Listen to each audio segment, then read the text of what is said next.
Hi, this is Phil, and I'm here to tell you all about the Capes and Lunatics Patreon. Don't miss out on our comic book creator interviews, including our monthly Chichester chats with comic book legend DG Chichester, superhero movie brackets in our search for the worst comic book movie of all time, and many, many more specials, all completely uncensored. Access starts for $3 a month, full video when you pledge $5 a month. Check out the link in our show notes or go to patreon.com/capesandlunatics. Hope to see you there. This is Luca Perich, and you're listening to the Capes and Lunatics podcast. Recording has started. Hello and welcome, dear friends, once again to Superconnectivity. I'm your host, Charlie, the Professor Esser, and with me, as always, is the blue-eyed bomber from the Burg of Pits, Phil, Podcast Perich. Welcome, podcast. Oh, so glad you have come back to join us. We have got a lot to talk about, including the big Devil's Reign tie-in, Superior 4, number dos. It's weird. Part 14 of the crossover, if you're keeping track of it. But isn't it weird that, there's only 3 issues in Superior 4? Yes, I think most of them some of them only got 1, but I mean, yeah, it's either 1, 3, or I think, the main series is I'm just saying, it's the Superior 4. I know. But it's Elektra only got 3, yeah. Well, that's going to be my big prediction in the third as to why there's only 3, and they're going to make it all tie together. But first, I want to talk about Howard the Duck joining the cast of She-Hulk. Oh. Are you ready for this, Philip? Yes, sir. So, and this is, so apparently, in a French Disney magazine hyping the soon-to-come She-Hulk film, there is the suggestion that Howard the Duck will be joining the series because apparently one of the titles is, and I'm looking for where it actually says the title of it, and I can't seem to find it here. But anyway, so the idea is that there is some implication. Is it called What the Duck? I don't know. But anyway, What the Duck? It is an interesting question whether or not Howard the Duck will be in this. I actually think he is a perfect person to fit into this, especially because here's the thing that no one is talking about. Howard the Duck was in Endgame. Yeah. Well, he was before that. Wasn't he in one of those cages of the collectors in one of those Guardians of the Galaxy movies? So he was even there before. He was in the Guardians of the Galaxy movies. That's established. That's not the problem. What's going on is that Howard the Duck came through one of the portals in Endgame, and there's no reason to think he did that intentionally. Oh, no. It's going to be like that original comic series. He just got dumped on Earth, yeah. And likewise, there's no reason to think anyone's going to know how to get him back, or he's going to know who to ask. And for all we know, he probably tried to get out of there. In fact, I would love to see an entire thing that opens up just at the running. Battle of Endgame, and just you see him coming through, and then it's just like, wah, and running away. And then we see him, several years later, reuniting, meeting up with She-Hulk, and then establishing what this story is going to be. Maybe even involving a man thing of some sort. I'm very excited about the She-Hulk series. I would love it if they have Howard in it. They're already doing a CGI She-Hulk, so I think a CGI Howard is not a hard thing to add to the show. If anything else, it'll make She-Hulk look more realistic because she's standing next to a CGI duck. True. No, it's coming out. It's still coming out, but that there's a good chance one of the characters in it will be the Great Howard the Duck. So, and this is all based on rumors in French magazines, but that are published by Disney, but that are actually even only referencing rumors within the rumors, because it's like, after he married Darcy, where will he show up next in the MCU? And that's the suggestion. What if she's Howard's lawyer for some reason? I would love to see that. I would love to see that. Although I also like when he's a detective. Yes. I could absolutely see him being a detective, using his duck-like abilities. And quack fu. Quack fu, yeah. Well, I'm a master of quack fu. Maybe he's hiring himself out as a bodyguard. There's any number of things it could be. And it could just be that he runs afoul of Titania. Oh, no pun intended. I actually did not intend that pun, so that was funny. And it's just the idea that, there's lots of things that he could actually find himself up in. But, or it's just another misdirect like every other time we assume, it says the devil's in the details. Mephisto confirmed, I mean, I guess people probably won't bat that much of an eye at him because we're at a point. People know aliens exist. Half the population was blinked out for 5 years, so it's like, oh, okay, a talking duck. Oh, it's some alien. Okay. Yeah, but yeah, it's. I think as long as he stays to the city, as long as he stays to Cleveland, he'll be fine. Or is he going to go to New York? Is that where She-Hulk's going to be? So. Yeah, could be.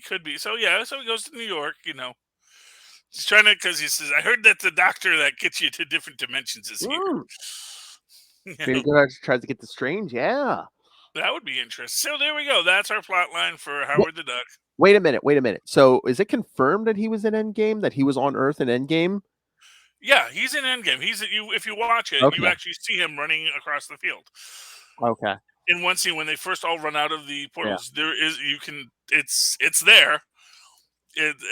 As is typical for Howard the Duck, and there's a big battle. There's Howard the Duck.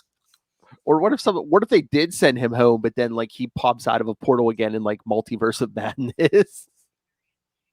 Anything's possible. It's like, I just left here. Exactly. Anything's possible. It's going to be exciting to see what they do with it all. I'm hoping good things happen for Howard. I really like the character of Howard the Duck. I think Seth Green has done a good job with him so far. I think he plays a little too smarmy. I do think you got to have a little bit more of a heroic heart if you're Howard. Howard is more, I think, misanthropic than smarmy. Oh, yeah. That's my take. It's like he's misanthropic, but he's actually a very compassionate misanthrope, which is a nice oxymoron. But I think that is a good way to define who Howard the Duck is he's a compassionate misanthrope. And, doesn't mean you any particular harm, but he still doesn't like you. Anyway, so that's that. Like I said, it's minor news, but it is exciting. If you're a Howard the Duck fan, like I am, that's exciting that he might be in there. Oh yeah. Excuse me, but that's not what people came here today for, Phil. They came here to find out what's going on with the Dark Reign and Superior 4 number 2. I know. I had to twist your arm to talk about Otto Octavius. So yeah, he is awesome. Although in this, you get the basic problem of too many Ottos spoiling the soup. And I do think that is going to be part of our problem here, is that, we see all of the different universes in which Otto dies. And of course, Otto Von Doom, the Supreme Otto, who is... it's just part of his storyline. Although maybe TJ didn't. Maybe Tyler Torbert Jr. actually had a decent father. That was the one that actually got the spider powers as a teenager. So that was one he killed. I was gonna say, do you think maybe that's is that a true Otto, or maybe he's in someone else's body like the rest of them? Because it's like that's Otto Von Doom. I mean, you never see his face. He's completely but they all. I mean, they're all called Ottos, and they all seem to. They all show that Otto. They have the same abusive father parentage, so they all seem to That even though it's a banner, it's the same.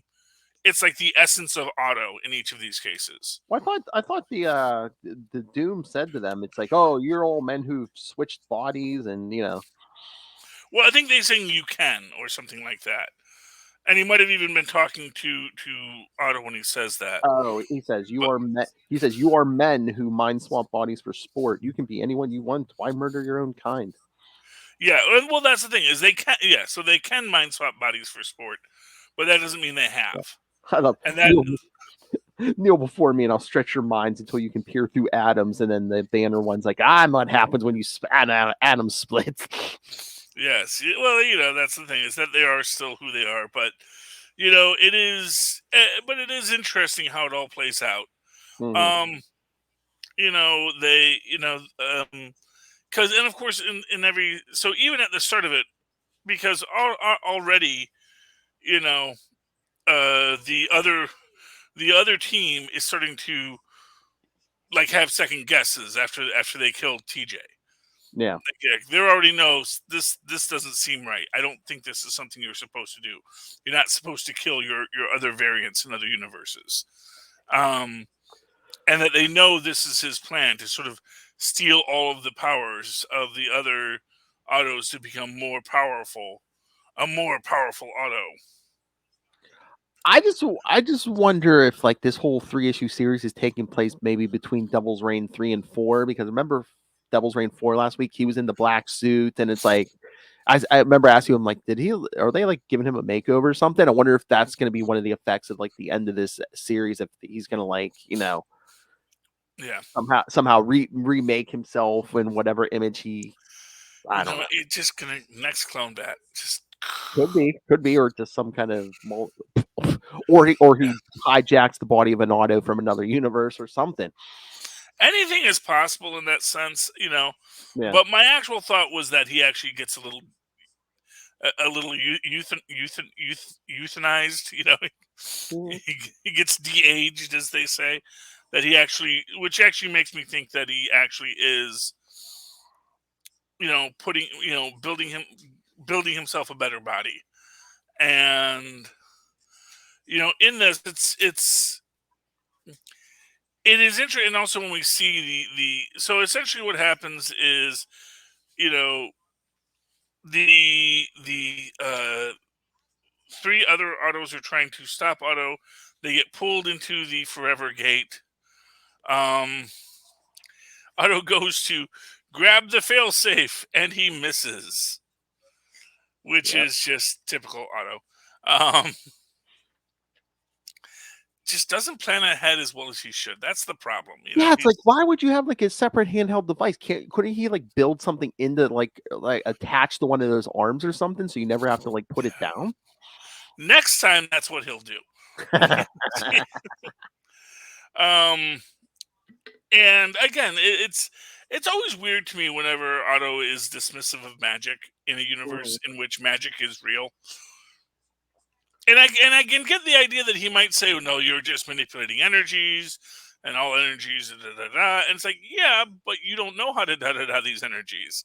And that's the thing. It's like, yeah, it is an energy. I'm not denying it's an energy, but it's an energy that you don't understand, and you have not spent years to master it. Well, that's like one of the things, like, guys like Tony Stark, like they've shown some of these scientists in this universe, like, that have like they abhor magic, or they're just like, Mhm. But I wonder too if like Otto's extra sensitive these days just because of the whole Mephisto thing. Yeah, and that's the real interesting thing about Otto, because really and that's something we're going to get into when we get into Amazing Spider-Man. Yeah. Um, because Mephisto really did. Remember Mephisto's currently running a long game. Which is like the weirdest thing that in Devil's Reign, the devil isn't even mentioned. Like the devil. No, we mean Daredevil, and it's like, really, that's what we mean. Um, After all this build up, but I do get the feeling that and I do think Otto was going to be important to all of this. Um, but I think what the actual point that we're supposed to get from this after the supreme strange, or sorry, the supreme Octopus, Otto, Otto von Doom Supreme, or however he defines himself. Otto Supreme, I think he calls himself. After he defeats each of the four, and they lock up Otto in the Sanctum Sanctorum. After they rip his arms off. Well, the Yes. mechanical arms, yeah. And you notice that there are other Ottos in the prison as well. Oh, yeah, you see one, like, skeleton with the arms on it, yeah. Yeah, and I get the feeling this is why there's only 3 issues. Because in the third, he's going to be like, why did I think I needed other Ottos? There can only be one superior Otto, and I am the superior Otto, Octavius. And that's when he goes in and ups his game. Oh, and actually, when we look at our next issue 3, we see Otto alone against the new Octavius 4. So, yep. So yeah, I mean, I get the feeling he is going to come back with some sort of a changed perspective, and I think he's going to. Oh, a swamp one. Oh, a leaf one? Where? Oh, yeah, there is. I mean, I don't know if maybe that's supposed to be Superior Doom, Strange Doom. I don't know. Maybe it's Man Doom. What? Man Otto thing. Because Tristan pointed out that some of the tentacles in the final cover have leaves on them. Well, yeah. If you look at that dead Otto in the cell he's in, I mean, it looks like those arms are like some kind of organic, whether they're plant life or something. Yeah. So yeah, that's where he is going to find. Oh yes, and the plants are coming after him now. Oh, to reawaken that one, perhaps. But yeah, so we're gonna have to see how this all plays out with the Ottos in the third issue. But I do think the big reveal is going to be that Otto is the only Otto you need. One true superior Otto is the true superior Otto, and so. Okay. Here's a big question. We're two-thirds through this series. I mean, you're the number one Otto Octavius fan. Are you enjoying this series, or do you have any problems with this series? My biggest problem with this series is that they did not give the Hulk the right number of arms until this issue. He had 4 arms in the first issue. They finally gave him 6 arms in this because he should have 6 arms. Yeah. Because, Otto has 4 mechanical arms, but he also has his 2 human arms. And when you give the Hulk 2 human arms, he needs the extra 4 arms behind him. So, yes, but by their nature, aren't any Hulks aren't any of the Hulk shapeshifters? So can't the Hulk just make as many arms as he wants? I don't know if he can just will himself to have more arms. Yeah. But I mean, certainly that is the old joke about Kirby and Anatomy, that he probably drew him with a couple extra arms on occasion. No thumbs or something. He just had metal claw arms, they were very poorly defined arms, actually. They all have octopus arms. I know that they're all meant to be that but really, why do they all use the octopus arm design? Because they're Otto Octaviuses. I know, but how did Hulk grow extra limbs? Because that's how the character is designed, Tristan. It's not a real thing that happened. It's a choice. It was an artistic, stylistic choice made by the artists and the writers. We don't really get the actual stories of them, We just know that he was Otto Banner, and he got exposed to a gamma bomb and became a Hulk. Anyway, so this is what's interesting, because in Amazing Spider-Man, we basically see they have not only stolen, Beyond has not only stolen Otto's cloning technology, but also his memory scaffolding. So the ability to build minds and rewrite minds and do all that, which makes me think they have the backup, the backup Otto from Superior Spider-Man, So maybe that's what we're gonna get at the end. Is at the end of that, Oh, he's going to use his old technology stolen from the Beyond Corporation, and that's the big tie-in. Is that's where he comes out with all of his memory, and then maybe it's like this whole thing. Yes, this was actually all part of my plan to get the data points I needed to rebuild who the Superior Auto truly always was along, to get back what I stole from what they say I traded to that demon, as if I would ever make such a stupid mistake, I mean, the end's coming soon for the Beyond stuff. I think they said issue 93. So I hope we get an actual explanation of what the heck they are. Because I wonder if Otto would have been in the Beyond storyline more if he wasn't traveling the multiverse right now. yeah, well, I think that was.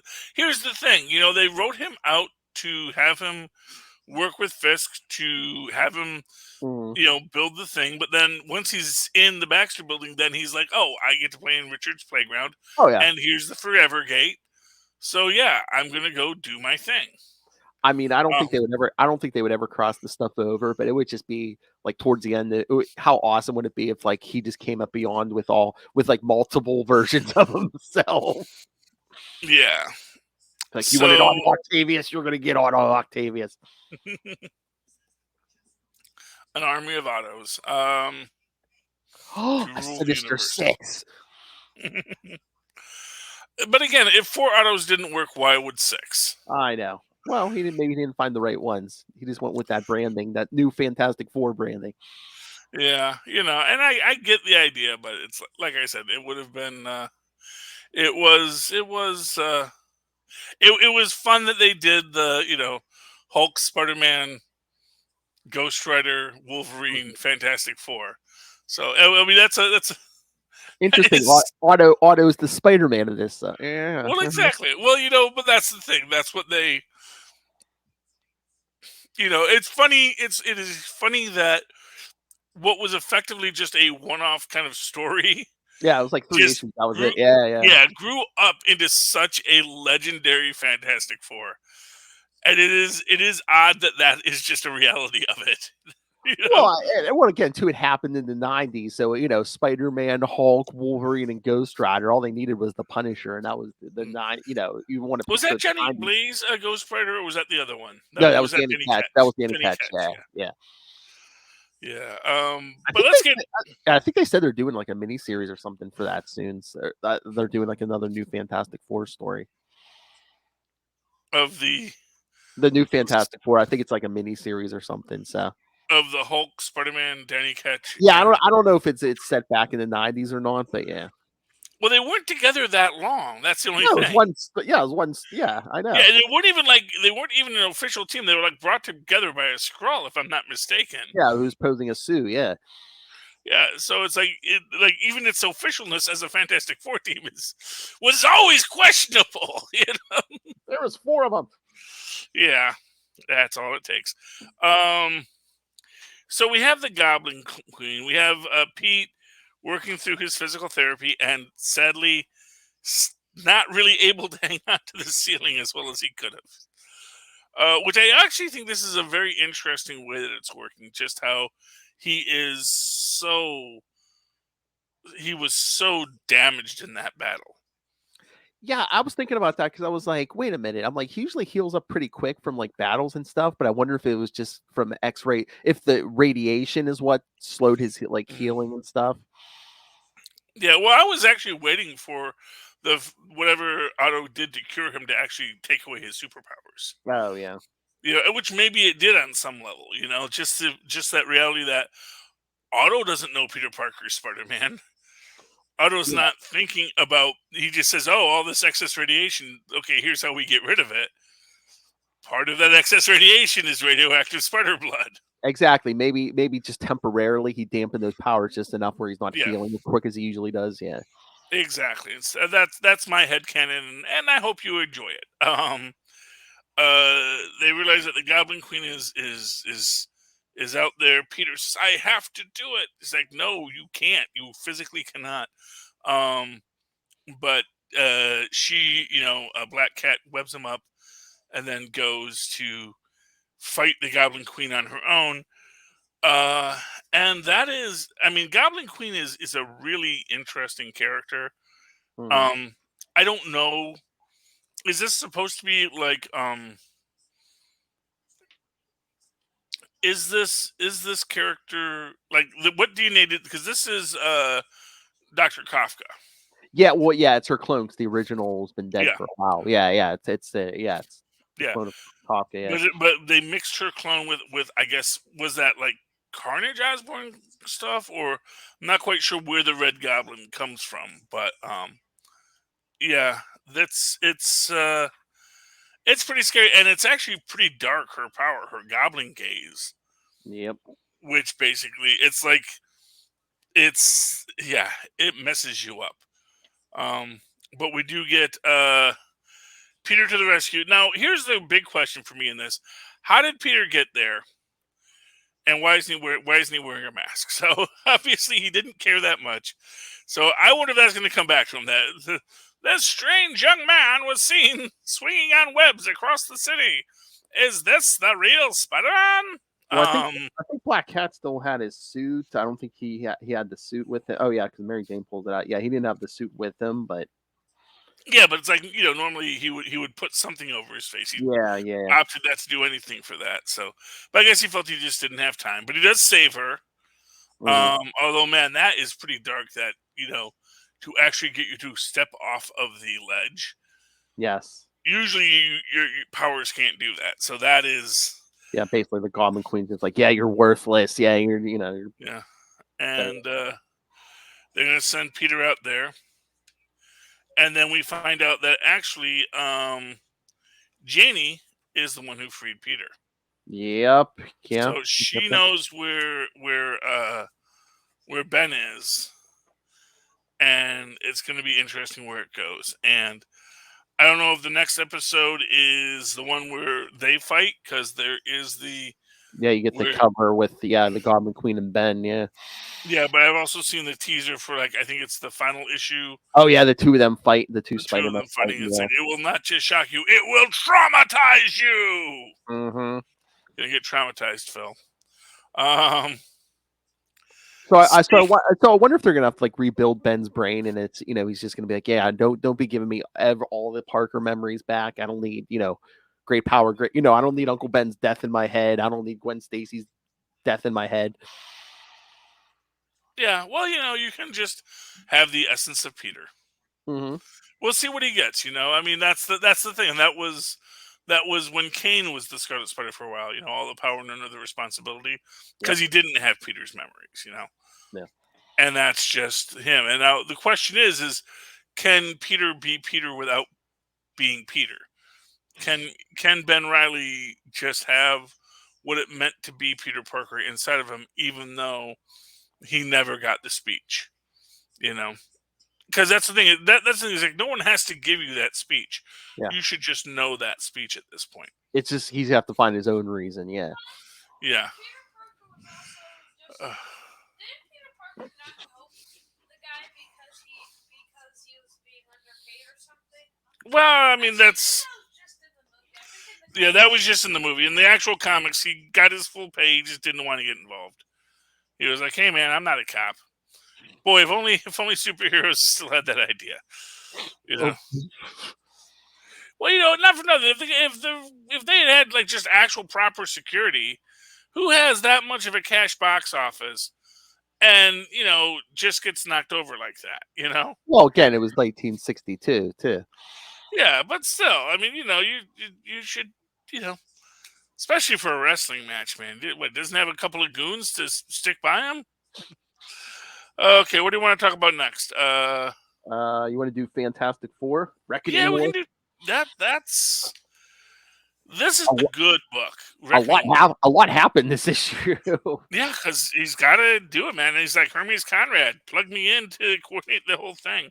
And yeah, see, I knew this. I knew this stuff. This is what happened with when She-Hulk was which is weird because it means that this is like just people pulling these things up from. I can't remember when that issue. Oh, you know what? But I actually just saw a memory on Facebook saying, "Hey, you should pick up the new She-Hulk series. It's whiz bang." Yeah, well, But that was one. didn't Dan Slott write that too? So didn't he write a She-Hulk Yeah, series? probably. Yes, he did. I think Yeah. because that was the one when she was with uh Bookman. No, Kurtzberg, Lieber, and or Lieber and Kurtzberg. Yeah, because it was originally Lieber and Kurtzberg, then became Lieber, Kurtzberg, and Book. But now, as we've seen, the new She-Hulk book is out. So, but that's where we decided to have one watcher who would not communicate. And then this is it's very interesting just about how, the watchers are more powerful than the gods, but the only thing more powerful than them are their own oaths. They take these oaths and they cannot make a statement or move beyond it. Meanwhile, Reed Richards and his elastic brain is filled with the knowledge of everything. And he gets back, he does his coordinating of all the assaults as he's also modifying and fixing things. And everyone is like super freaked out by Reed right now. Oh yeah. Because they're like, that. And that's actually, his deal with Moon Knight is actually really cool. Oh yeah. Where he says, my power is the moon, and he destroyed the moon. It's like, Khonshu is also a god of vengeance. Avenge him. He has Vance Astrovik, run with the shield, because that's just terrifies the Badoon, because they have somehow an ancestral memory of the future. I don't know how that works, but they got it. Exactly. He just knows that. They know you're coming one day. They'll make them think today's the day.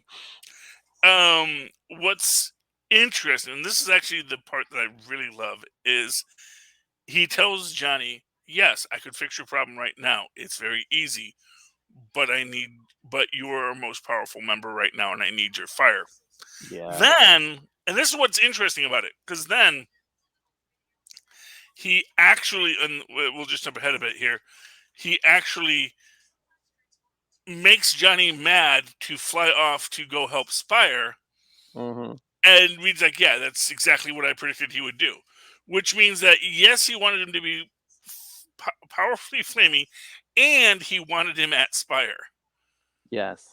It's an interesting way that plays out. Meanwhile, you've got Dr. Doom breaking into the Super Vault to find the MacGuffin of MacGuffins, which we don't get to see what the MacGuffin of MacGuffins is in this one, do we? Do we get that reveal? Yeah, I think we get that reveal later. But we've got Reed talking to Silver Surfer and all the battles going on across the universe, and they realize that the best that he has to go with the. All of the heralds are going to Asgard to gather the remains of Galactus, and I must go there too. Like, wait, are you helping them, or are you helping the Asgardians? Don't ask me about my business, Reed. Don't ask me about my business. And that's where forbid this. And again, like I said, this is this idea that, how could you do that? It's like, it was just predictable. And what he is actually doing is sending Johnny off on this other adventure. And, we go to the Forever Gate. They send Nick Fury one place, and they're going another place. And they're like, wait, if we only get 3 jumps, how is all of us getting back? And Nick Fury's like, really? You thought any of us are coming back from this?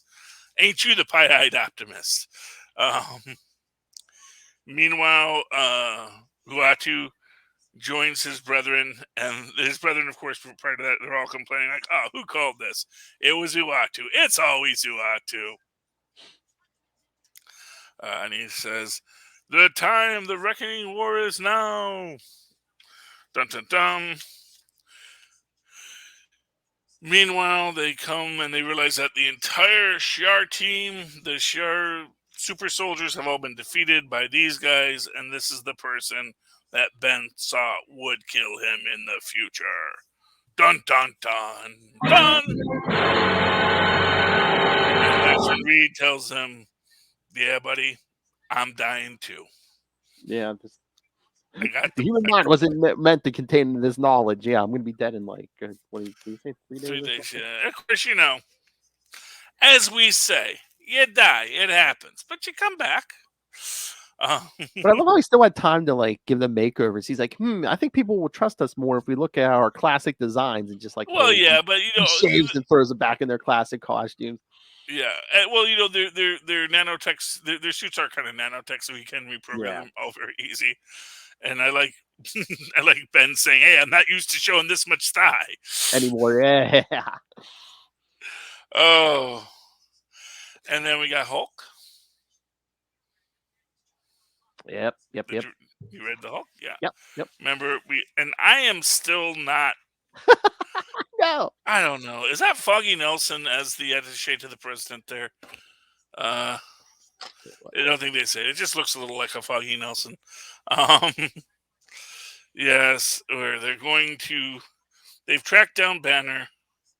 We see the sad tale of Tony Stark, who, after they didn't need Stark weapons anymore because they had gamma bombs,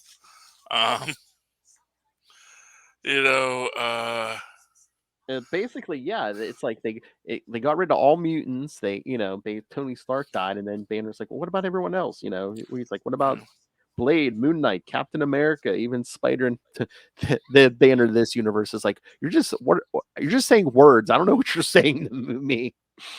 Yeah, but it's just weird to me every time they flash inside the Hulk's, like, the control room, because like that's all imaginary, I know it looks damaged. It's like if it's in your head, can't you think? You can fix that pretty easily, can't you? Well, then you get the engine room, and the stage 4 is Marvel Zombies. It's in its own way, it's kind of ridiculous, and everyone's like, "What is that thing?" And of course, we see that they have the boy. If you don't do what we say, we will use the boy. And I don't know what the point of the gun is, because he's counting down with the gun, and it looks like he's going to shoot, and then he just kicks the boy out. But the boy is actually his old assistant, Peter Parker. He got bit by a radioactive spider. It's like, wait, a spider? What kind of radiation were you using? Bum, bum, bum. Spider Hulk. Yeah. I mean, it's a fun read. I'll give it that. I do enjoy the book, but it's weird too. Yeah. That's my opinion. It's a weird story, but it's kind of cool. It's cool, but it's weird. So I just wonder, what hit me when I was reading this week? I'm like, this is Donny Cates. Is this Donny Cates is like him trying to do his version of the Crossroads story? Basically, every couple issues, Hulk will jump to like a different world or something for a while. Maybe. I mean, I could see that. Like I said, and I'm just weirdly uncomfortable with the way that they're handling the Hulk and his entire. I mean, honestly, and again, it goes back to this idea of, dude, you're having really bad hallucinations, like auditory, and like, didn't even Betty Banner show up in there at one point in the engine room? Mm-hmm. And it's like, dude, this is not healthy. None of this is stuff that you should be doing. I mean, or maybe at some point, maybe we'll see maybe someone's manipulating him or something. That's why he was hallucinating and stuff. I mean, that could be too. Speaking of hulking brutes, did you happen to read Conan the King? No, I did not. So, if you don't recall, Conan the King is fighting on the island of the Salt Zombies. And this is after he got shipwrecked there, and he starts to realize that some of the Salt Zombies are actually his crewmates who died on the ship as they got crashed there. But he continues to fight. He makes it through till morning. Eventually, the blood gorillas find him, and he gets approached by the evil princess sorceress of the island. Although we don't know that, though obviously we all know that. Yeah, you're clearly an evil princess sorceress witch of the island. And this is a little weird how they do it, because they really wanted this to be Aztec gold, but it is the Hyborian age. So it's like, well, the Aztecs, they build these pyramids all the time, and actually there are always conquistadors that just show up. It's like, it really seems like a scene out of time where it's like, this is clearly conquistadors destroying a great temple, and cursing the gold. But anyway, the idea is that the conquistadors are driven off because, and of course, what it was the princess falls for one conquistador, but then she betrays him after she sleeps with him because mythos. And her punishment is she is put on they curse a bunch of gold, and they put her on a boat, and they send her off on the ship, and then she will be on the ship for all time. But no ship made of man can ever leave. So she has made a ship out of fingernails from the dead, because they cannot approach her and they cannot come to the gold. So that's the thing. But of course, Conan immediately sees through this and says, "I'm not getting on your dang boat. You get on your dang boat," and kicks her into it. And she's like, "Yes, it was all my trap, and I did this because then you would have to take my place." But then they bring Amentoth up, the serpent sorcerer, and they say, "I saw you. You protected him before. If you do not do as I say, I will kill him." And that just causes Conan to laugh. As well you do. And I like that because honestly, I could definitely see the set sorcerer almost even saying, "Oh wow, so I'd be immortal. I live on this island surrounded by salt zombies, and yeah, that sounds cool. And I'd have all this magical power here. I could live with that. This is stuff I can work with." Then we get our backstory. This is, of course, Conan and Conan the Second of Aquilane, when he's trying to send his son into exile because he wants his son to be a barbarian. And his son says, "No, Dad, you know what? You're going to be that way. I'm going to fight you for it." And he's like, "Okay, son, let's do this thing." And that is the end of that story. I'm really enjoying King Conan. This is by Aaron Esrar and Wilson, and it is just a very well written, well told story. It's Jason Aaron is the writer. Mahmoud Esrar is the artist. Matthew Wilson is our color artist. VC Travis Lanham doing those really gorgeous letters. Okay. And finally, Phil, what did you think of Thor? Well, that was crazy. It is crazy. Although I like the fact that we got freaking back that no, Gaia is Thor's mother. Yes. Now, there's the deeper aspect in this. Gaia isn't just the Earth. Gaia is the life force of the universe. So when you look at this, that maybe there is that triple goddess within the life force, or even at least a duality goddess of the Phoenix is Gaia. Gaia is the Phoenix, Mm-hmm. So when the Phoenix says, "I am your mother," it is because Gaia is her mother and the Gaia is Phoenix. But we also see that basically all the heroes assemble to fight the Thunder Mangog. And we see Thor realizes his friends are all going to get murdered by, Mangog and the lightning storm, because for what it's worth, man god kills gods all the time. Yeah. That's his thing. This is a real Omega level threat. And as powerful as all of the heroes are, it is still an Omega level threat for them. But, Thor calls upon Gaia for the power. And then Odin comes to him and says, I didn't give you the full Odin force. Well, he said I couldn't because, while I'm alive, I can't give you every single drop. So, But, but he says, but in order to undo everything that I did wrong, I have to give it to you. And then we get, oh, Father Thor. mhm. Bum, bum, bum. And that's cool. We've been waiting for that. Now put the hammer down. The Thor Force, next issue. So he has been a Herald of Galactus. Man, what hasn't Thor done? I'm glad. I really liked this issue. It went fast. A lot of these issues this week went fast, I felt. Yeah. Where there's like a lot of action, a lot of tail, but it gets through to the end, and that's okay. All right, Phil. You have any other thing you want to talk about this week? No, I'm good.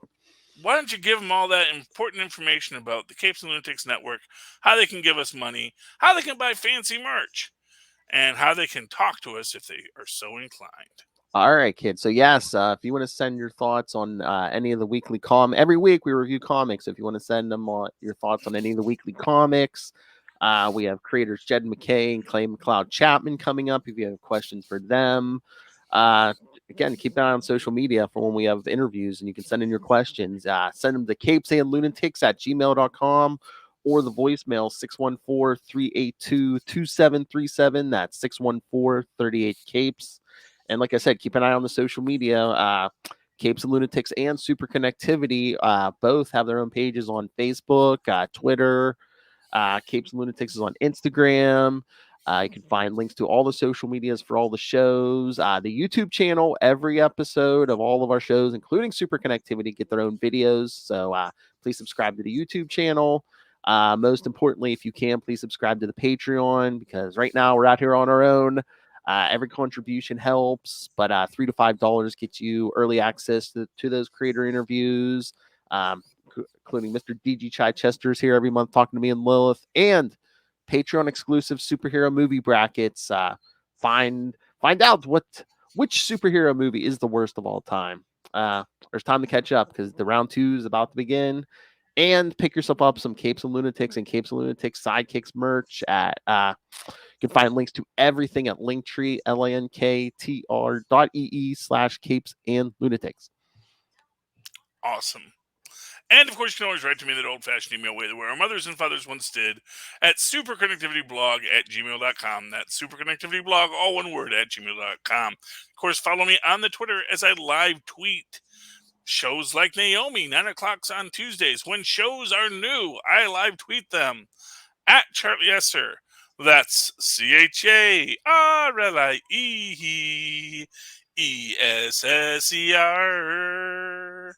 Look for the 2 E's in the middle. For quality. Bing! Very good. Thank you, Maz.